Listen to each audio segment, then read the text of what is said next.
주신 말씀을 가지고 믿고 시인하여 구원을 얻으라 하는 제목으로 함께 은혜를 나누고자 합니다.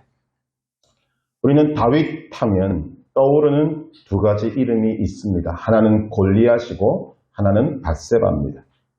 골리앗이라는 이름은 다윗을 역사의 전면에 나타나게 해준 이름입니다. 즉 다윗을 자랑스럽게 만든 이름입니다. 그래서 세계 곳곳에서 다윗과 골리앗 이야기는 어릴 때부터 들으며 자랍니다. 그러나 밧세바라는 이름은 사실 지우고 싶은 이름입니다. 다윗이라는 이름과 명성에 먹칠을 한 이름이 될 것입니다. 별로 말하고 싶지 않은 이름이 밧세바입니다. 그러나 복음적인 측면에서 또 구원적인 측면에서는 사실 골리앗보다 밧세바를 훨씬 더 많이 이야기해야만 하는 것입니다. 왜냐하면 구원과 직접적으로 연관되기 때문입니다. 우리가 성경을 본다 하더라도 성경의 분량과 내용을 볼 때 골리앗 이야기보다 밧세바 이야기가 훨씬 더 많습니다. 그것은 그만큼 중요하다라는 것으로 보아도 될 것입니다. 오늘은 우리가 익히 알고 있는 이 다윗과 밧세바와의 사건을 통해서 하나님이 오늘 우리에게 주시는 생명의 말씀을 들어보고자 합니다. 내용을 여러분들에게 자세히 설명하지는 않겠습니다. 여기 있는 분들은 다 아시기 때문입니다. 이 말씀이 우리에게 주는 세 가지 큰 주제, 아니 크게는 두 가지라고 말씀드릴 수 있는데, 먼저 첫째는 이 다윗과 밧세바 이야기는 우리에게 성경이 참이다, 성경이 진리임을 나타내고 있습니다. 우리가 알고 있는 바와 같이 다윗은 예수님을 제외하고 이스라엘 역사에서 가장 위대한 사람 중에 한 사람입니다. 다윗보다 유명한 사람이 없다고 할 만큼 다윗은 유명합니다. 지금도 사람들은 다윗 시대를 그리워합니다. 특히 이스라엘은 그렇습니다.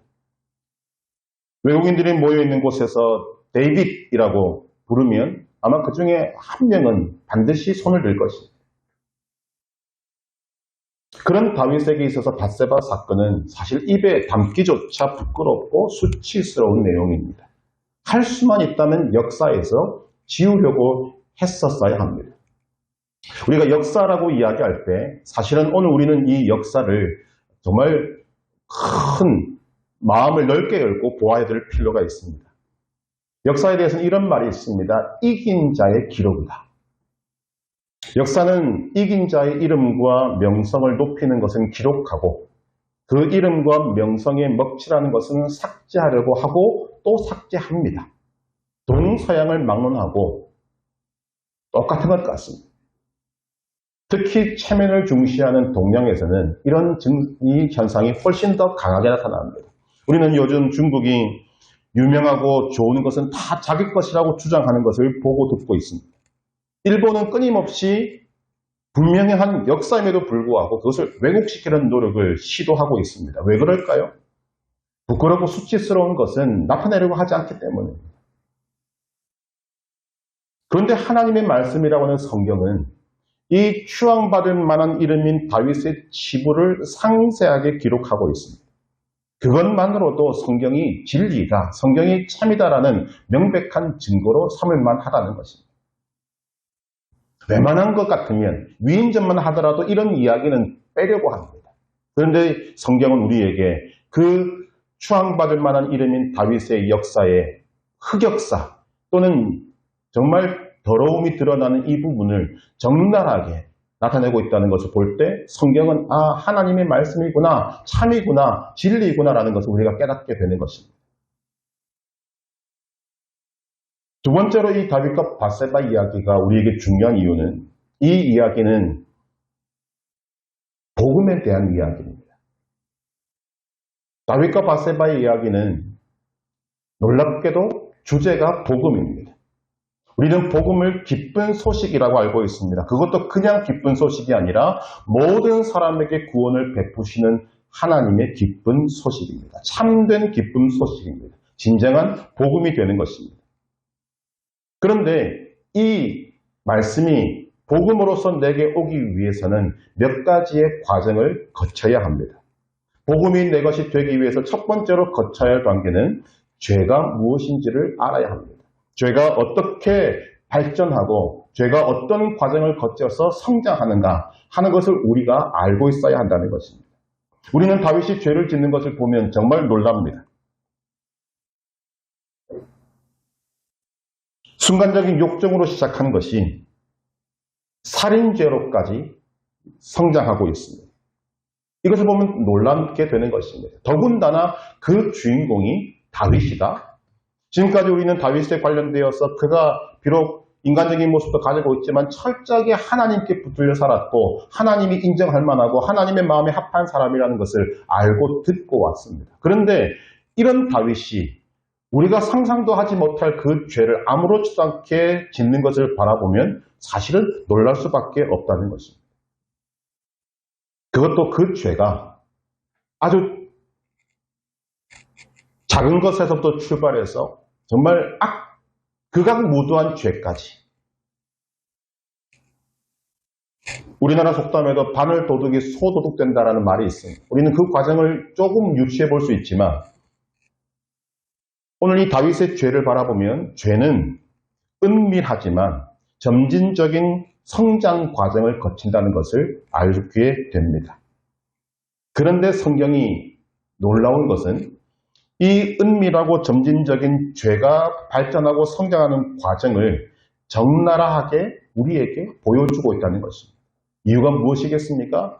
우리에게 그 죄의 정체와 죄가 성장하는 과정을 알고 그 죄를 이겨내라고 말씀하시는 것입니다. 참 성경이 놀라운 것은 그 죄의 은밀하고 점진적인 성장 과정을 한 단어를 반복해서 사용함으로써 우리에게 직접적으로 그 말씀의 의미를 나타내고 있다는 것입니다. 그것이 바로 무슨 단어인가 하면 보내다라는 단어입니다. 눈으로만 쫓아오시면 좋겠습니다. 이 단어가 보낸다라는 단어가 쓰일 때마다 하나님의 사랑을 받던 다윗이 점점 악인으로 변해가는 모습이 보이게 됩니다. 이 보내다라는 단어가 쓰일 때마다 다윗은 거룩하고 순결한 사람에서 죄를 짓고 아무렇지도 않아 하고 오히려 그 죄를 덮기 위해서 더 큰 죄를 불러일으키는 참으로 참혹한 모습의 다윗으로 발전하는 것을 보게 되는 것입니다.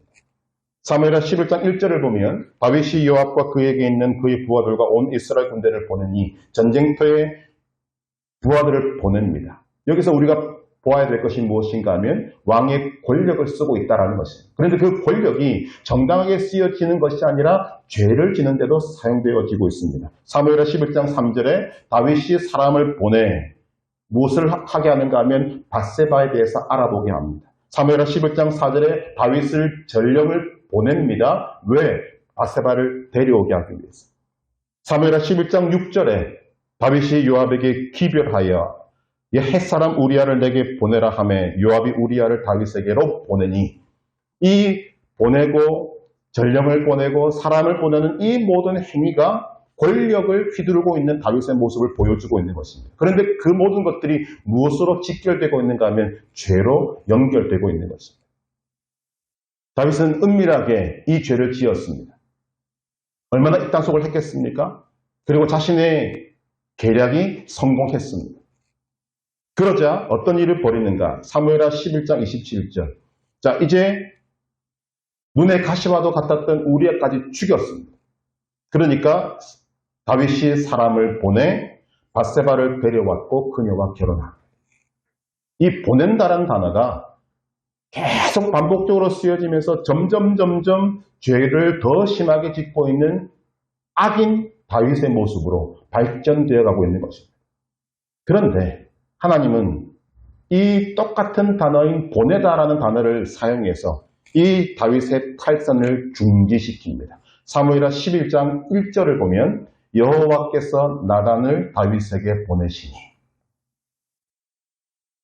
이 성경의 묘미라고 말할 수가 있을 것입니다. 우리가 다윗의 행동을 보면 죄에 대해서 정리할 수 있습니다.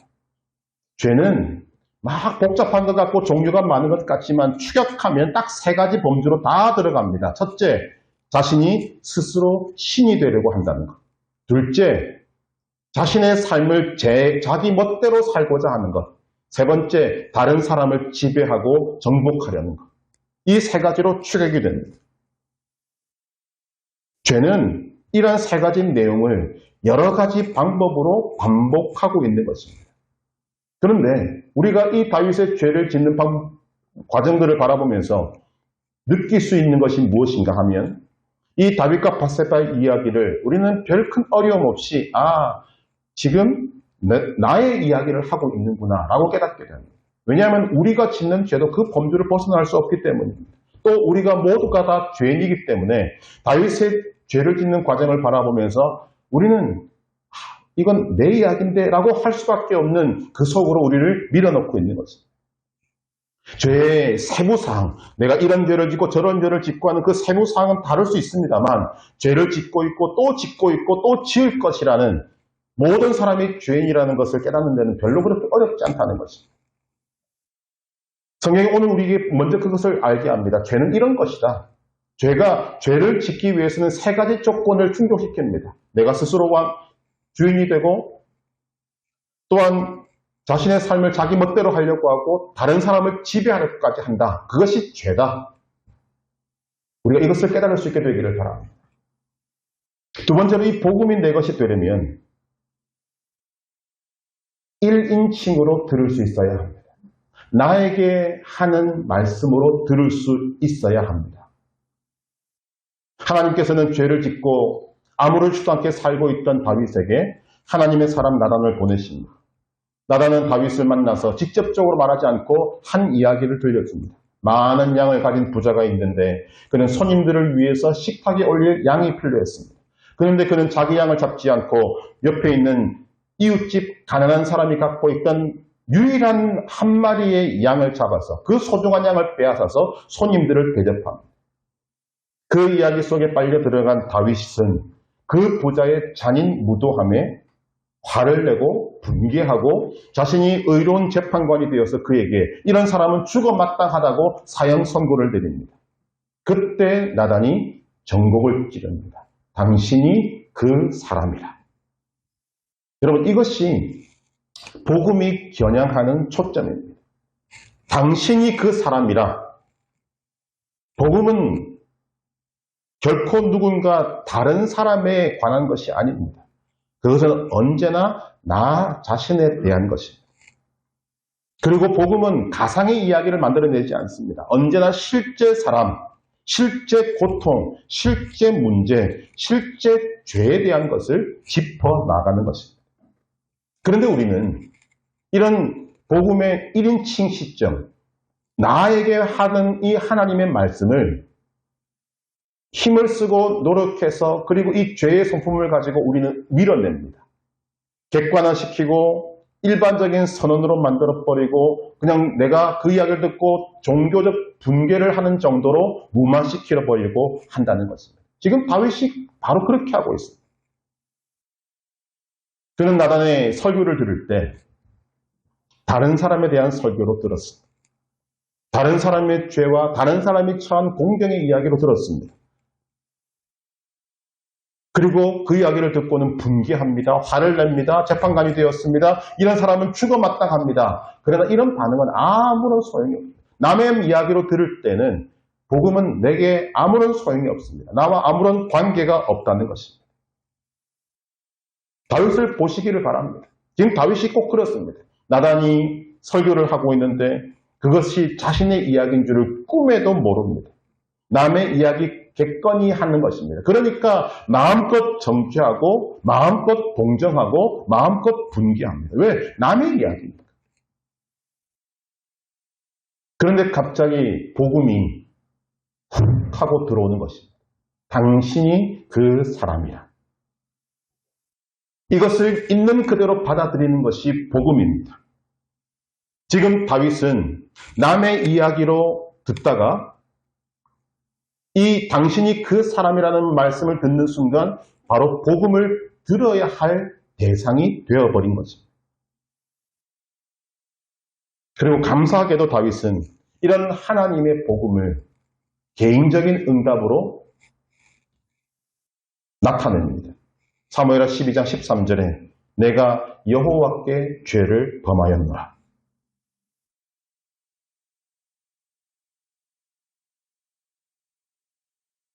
복음을 듣기 전까지 그는 죄와 상관없는 자로 자신을 여겼습니다. 복음을 깨닫기 전까지 그는 어떤 이야기도 자신의 이야기로 듣지 못했습니다. 남의 이야기로 들었습니다. 그런데 복음을 듣고 당신이 그 사람이라고 찔러오는 하나님의 이 말씀을 듣고 깨달았을 때 그는 자신이 문제 있는 사람, 자신이 도움이 필요한 사람, 자신이 하나님이 필요한 사람이라는 것을 그때서야 알게 된 것입니다. 여러분, 예수님의 말씀이 그래서 정확합니다. 마태복음 9장 12절에 뭐라고 합니까? 건강한 자에게는 의사가 쓸데없고 병든 자에게라야 쓸데있느니라. 병든 자가 되어서 죄의 병에서 고쳐줄 의사가 필요한 사람이 된 것입니다. 그전까지는 아니었다는 거죠. 우리는 이런 다윗의 죄를 보면서 나는 다윗과 같은 죄를 짓지 않았다고 생각하는 분이 계십니까? 나는 음란하지도 않고 나는 간음하지도 않았다. 나는 거짓말도 안 했고 속이지도 않았다. 나는 살인은 꿈에도 못 꾼다. 나는 살인교사, 남을 죽이려고 시도해 본 적도 없다. 이런 죄를 짓지 않았으니까 나는 괜찮다고 생각하는 분이 계십니까? 이런 다윗의 죄를 듣고 다른 사람의 죄에 대한 설교를 들을 때 여러분, 나는 꿈에도 생각지 못하고 다른 사람이 떠오르십니까? 그렇다면 그런 이야기는 사실은 들으나 마나입니다. 그런 이야기를 듣고 입으로 아멘 해도 아무런 소용이 없습니다. 왜냐하면 나 자신에게 주시는 하나님의 말씀으로 듣지 못했기 때문에.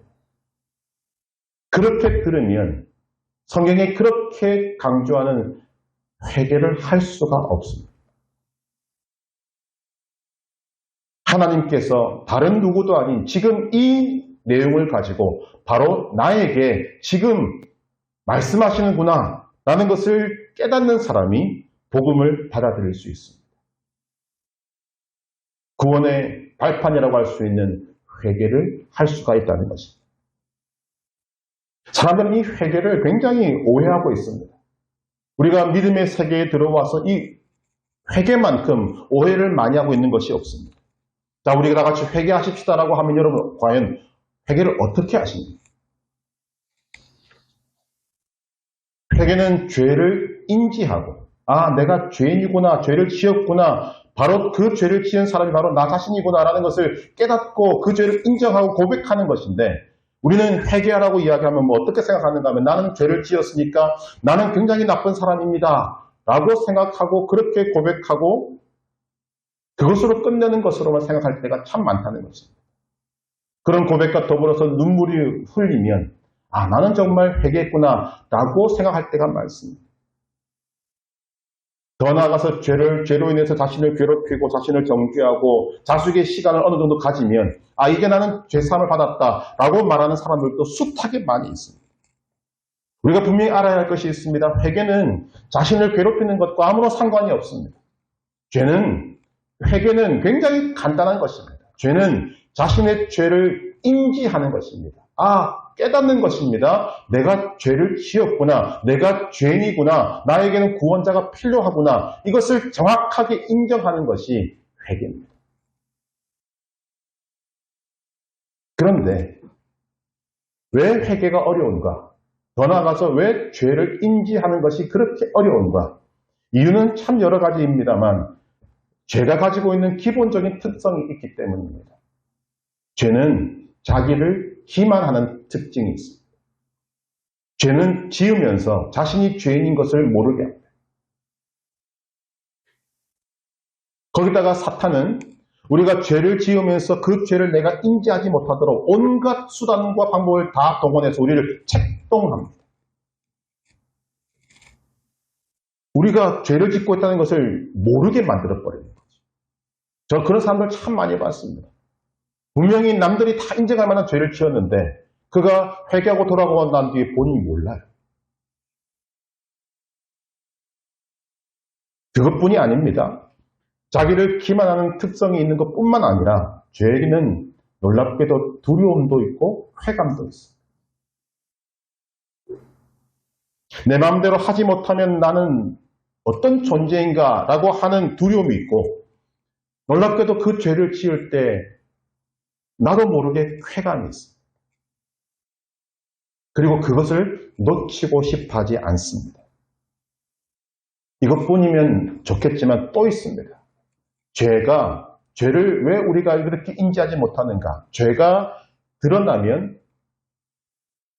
상하게 될 나의 자존심, 나의 체면, 부끄러움, 수치를 당하기 싫습니다. 이것이 크기 때문에 죄를 지어도 죄를 인식하지 못하고 나는 괜찮은 사람이야 라고 넘어갈 때가 많은 것입니다. 여러분 다윗이 보시면 다윗은 사람을 보내어 밧세바를 불러왔을 때 자신이 죄인이라고 느끼지 못했습니다. 그럼 다윗은 자신을 어떤 사람이라고 생각했습니까? 나는 사랑이 풍성한 사람이다. 나는 사랑하는 사람이다. 다윗이 우리아를 불러왔을 때, 사람을 우리아를 불러왔을 때 목적이 뭡니까? 죄를 덮기 위해서, 나중에는 죽이기 위해서 사람을 보내지만 그때 다윗이 자신이 죄인이라고 느꼈을까요? 아닙니다. 나는 왕이니까 할 수 있는 일이다라고 생각하게 되는 것입니다. 이것이 하나님의 말씀을 내게 주시는 말씀으로 듣는 자와 아닌 자의 차이점입니다. 우리는 죄의 이야기를 들을 때 우리 안에서 자동적으로 그 죄는 나와는 상관이 없다라고 많은 이 시스템을 우리는 주의 이름으로 물리쳐야 하는 것입니다. 하나님의 말씀을 나 자신에게 하시는 말씀으로 듣는 자가 복이 있습니다. 그 사람이 마음이 가난한 자요, 들을 귀가 있는 자. 참 목회자로서 참 힘들고 어려운 것 중에 하나가 바로 이것입니다. 분명히 잘못한 사람이 있는데 이 사람을 바로잡아주는 게 목사의 사명인데 이리 봐도 저리 봐도 들을 귀가 없습니다. 그러면 처음은 제가 그렇게 못했지만 참습니다. 하나님의 때를 기다립니다. 왜냐하면 들을 귀가 없을 때 우리가 때로 말하면 하나님의 때가 이르지 않았을 때 어설프게 지르면 반발하고 튕겨나갑니다. 그럼 그 사람에게 다시 회개하고 돌이킬 수 있는 기회가 주어질 것인가? 있겠지만 어려웠다는 것이죠. 그래서 하나님이 기회를 주실 때까지 계속적으로 참고 기다립니다. 결정적인 순간이 올 때까지 기도하면서 기다립니다. 그리고 들을 귀가 있다고 생각될 때 딱 던지면 그가 회개합니다. 복음을 받아들입니다. 왜? 그때 성령이 역사하셔서 자기 자신에게 하는 말씀으로 듣기 때문인 것입니다. 우리가 말씀을 들을 때 우리는 이 훈련을 늘 하셔야 합니다. 다윗 이야기를 하고 모세 이야기를 하고 아브라함 이야기를 하고 어떤 성경 이야기를 하든지 하나님 저 말씀이 오늘 나 자신에게 적용되는 말씀이 되게 하여 주옵소서. 우리가 그런 것 때문에 좀 일찍 와서 하나님 앞에 기도하고 일주일 내내 하나님 내가 그런 자세로 하나님 말씀 앞에 서기를 원합니다. 준비해야 될 이유가 바로 여기에 있는 것입니다. 이런 것 없이 그냥 이야기를 들으면 거의 99%가 다 남의 이야기로 듣습니다. 복음이 내 것이 들으면 내게 하시는 말씀으로 들을 수 있는 귀가 열려져야 합니다. 믿음으로 구하시고 하나님의 말씀을 나에게 주는 말씀으로 듣는 은혜가 있기를 주님의 이름으로 축복합니다. 또한 세 번째로 복음이 내 것이 되려면 하나님의 말씀을 믿고 고백해야 합니다. 자신이 죄를 짓고 있다고 느끼지 못하는 다윗을 찔러서 하나님에 대한 인식을 회복시켜주고 죄에 대한 감각을 일깨워준 사람이 선지자 나단입니다. 우리에게 무엇을 줍니까? 말씀은 들어야 합니다. 로마서 10장 17절은 중요합니다. 믿음은 들음에서 나며 들음은 그리스도의 말씀으로 말미암았느니라. 어쨌거나 우리가 말씀을 듣지 않으면 이 정체를 모릅니다. 당신이 바로 그 사람이라 하나님의 말씀이 들렸을 때 여기에 대해서 다윗은 응답합니다. 내가 여호와께 죄를 범하였노라. 다윗은 나단의 설교를 통해서 자신의 죄를 보았습니다. 밧세바에게 큰 잘못을 저질렀고 함부로 대했고 수치를 주었다는 것을 알았습니다. 그의 남편인 우리아에게 정말 악한 짓을 했다는 것을 알았습니다. 그를 속였고 죽이기까지 했습니다. 그리고 이러한 죄들로 인해서 파생되는 결과들, 고통과 괴로움이나 비탄과 죽음과 같은 것은 이게 다윗의 남은 생애 동안에 따라다닐 것입니다. 죄의 대가가 정말 큽니다. 그러나 성경은 우리에게 이런 죄보다 더 큰 죄가 있었다라고 말합니다. 그것은 바로 하나님에 대한 죄입니다.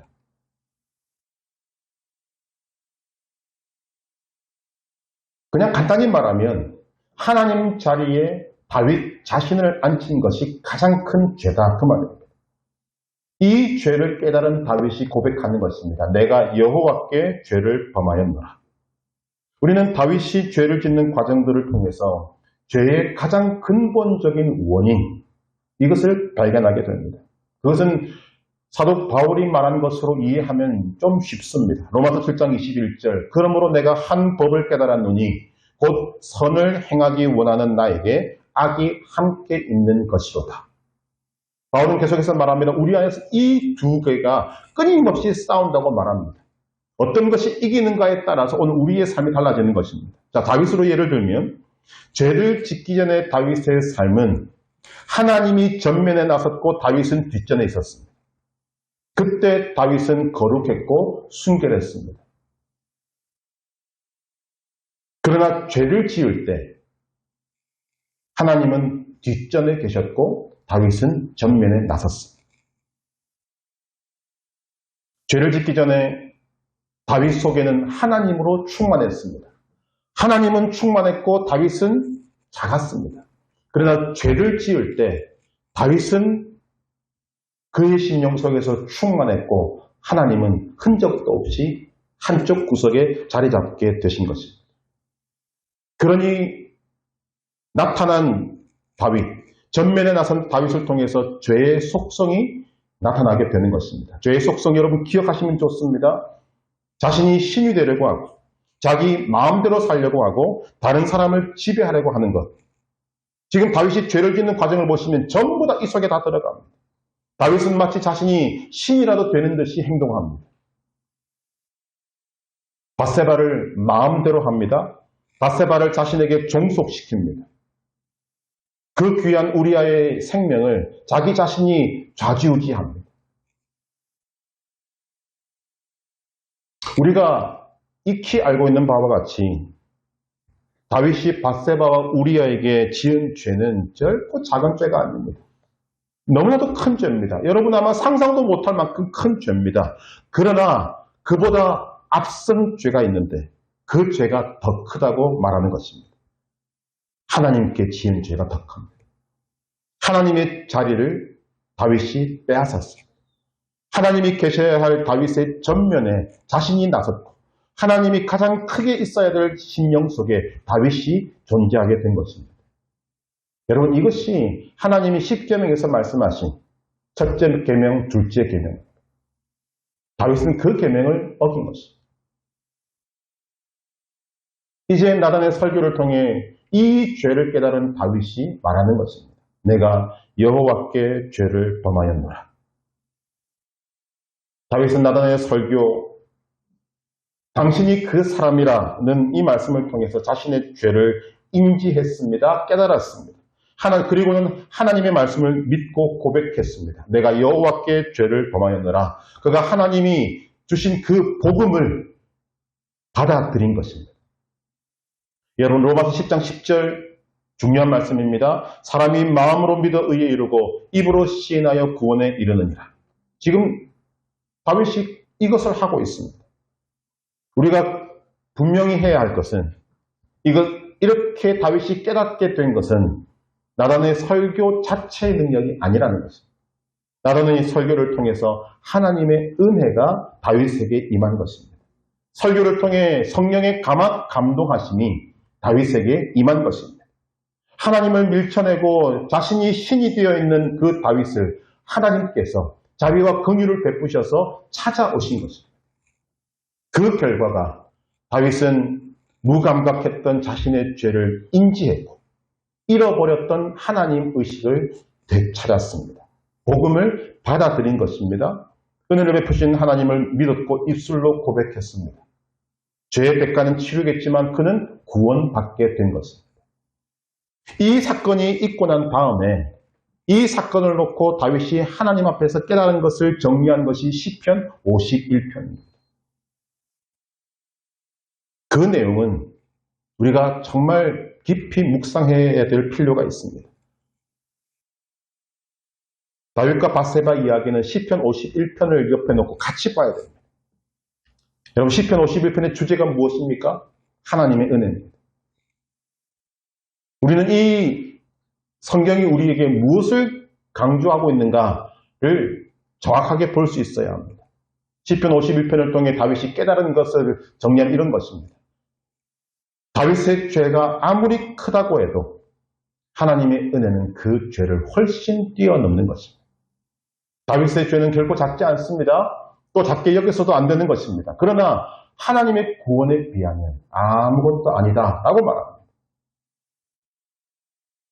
오늘 우리는 이런 다윗의 태도, 여러분이 시간을 내셔서 다윗과 밧세바 이야기를 다시 한번 읽기를 바라지만 우리는 이 다윗의 태도를 나에게로 좀 가져올 필요가 있습니다. 자신이 범한 죄를 인지하고 인정하고 고백했다면, 즉 복음을 받아들였다면 그 죄 문제에 대해서 계속적으로 집중하고 골몰하는 태도는 옳지 않습니다. 오히려 우리가 집중해야 하는 것은 우리가 죄를 지었다, 우리의 죄가 아니라 그 죄에 대해서 하나님이 어떻게 하셨는가, 하나님이 우리에게 그 죄를 지은 우리에게 찾아오셔서 하나님이 어떤 구원을 베푸셨는가, 여기에 집중하는 것이 100번 1000번 낫습니다.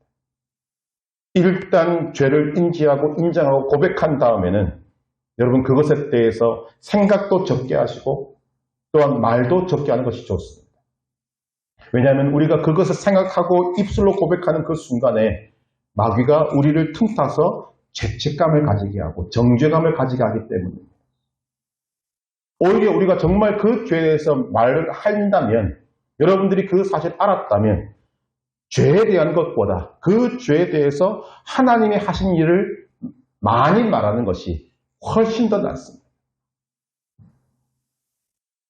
다윗의 놀라운 점이 바로 그것입니다. 시편 51편에서 그는 놀라운 표현으로 이것을 정리하고 있습니다. 자신의 죄를 말할 때 다윗은 4개의 단어를 사용합니다. 제가 이것을 사용한 것을 여러분 잘 보시면 좋겠습니다. 자신의 죄를 나타낼 때 4개의 단어를 사용합니다. 그런데 그 자신의 죄 4개에 대해서 하나님이 행하신 일을 설명할 때에는 19개의 단어를 사용합니다. 하나님이 이렇게 하셨습니다. 이렇게 하셨습니다. 하나님이 내 죄에 이런 은혜를 베푸셨습니다. 여러분 4개와 19개 상징적인 숫자가 될 것입니다. 무엇을 말하고 있습니까?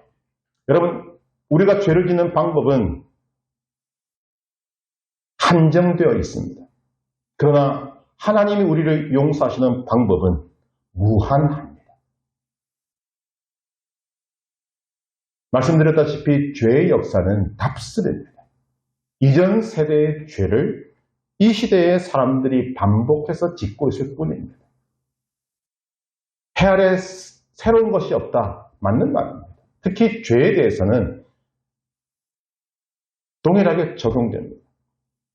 그러나 하나님의 용서와 구원은 전혀 다른 이야기가 되는 것입니다. 죄는 새로울 것이 없습니다. 반복해서 짓는 것이고 답습하는 것이고 옛날이나 지금이나 별반 차이가 없습니다만 하나님이 그 죄를 통해 우리에게 베푸시는 용서와 구원은 매번 신선하고 매번 새롭고 매번 창조적이고 매번 놀랍습니다. 그래서 이 사실을 난 예레미야가 에가서에서 이렇게 고백합니다. 예레미야 에가 3장 22절 23절 여호와의 인자와 긍휼이 무궁하심으로 우리가 진멸되지 아니함이니이다. 이것들이 아침마다 새로우니 주의 성실하심이 크시도소이다. 하나님의 인간이 짓는 죄가 비록 크지만 그 죄를 용서하시고 구원을 베푸시는 하나님의 은혜가 너무 크다는 것을 예레미야 선지자가 이렇게 말하는 것입니다. 아침마다 새롭다. 여러분 이것을 우리가 매일마다 깨닫게 되기를 주님의 이름으로 축복합니다. 오늘 다윗과 밧세바 이야기를 통해서 여러분들에게 복음이 들려지게 되기를 소망합니다. 다른 사람이 아니라 나 자신에게 하시는 하나님의 말씀으로 들을 수 있게 되기를 바랍니다. 말씀을 통해 나의 죄를 발견하게 되기를 바랍니다. 하나님께서 여러분들에게 죄를 말씀하시는 것은 여러분들의 죄를 드러내므로 여러분들을 부끄럽게 하고 수치스럽게 하는 것이 아닙니다. 오히려 여러분들을 살리고 여러분들을 상등감 있게 만들고 여러분들에게 구원의 은혜와 사랑과 축복을 주시기 위해서 죄를 드러내는 것입니다. 복음을 통해 죄를 깨닫게 하시고 죄를 인정하게 하시고 죄를 고백하게 하셔서 구원으로 인도하시는 하나님의 은혜를 믿음으로 받아들이시기를 바랍니다. 그때 구원이 임하는 것입니다. 그때 죄짐이 벗어지고 여러분들이 꿈에도 그리던 평안이 여러분에게 임하게 되는 것입니다. 우리는 다윗의 끔찍한 죄를 보았습니다. 이 죄가 상황과 여건은 다를지라도 우리에게 일어나지 말라는 법이 없습니다. 그럼 어떻게 하면 됩니까? 죄가 여러분의 삶을 장악하지 못하도록 언제나 하나님을 여러분들의 삶의 전면에 내세우고 여러분은 뒷전에 머무는 삶이 되시기를 바랍니다. 여러분 속에서 하나님은 날마다 커져가고 여러분은 날마다 작아져 가기를 바랍니다. 그때 우리는 죄가 밀고 들어와도 그 죄와 그 죄의 고통이 우리의 삶 속에 발을 붙이지 못하게 될 것이고 우리의 삶에는 하나님의 은혜와 사랑과 축복만 가득한 삶이 되는 것입니다. 우리 온 교회 성도들이 바로 이러한 삶을 살게 되기를 주님의 이름으로 축복합니다.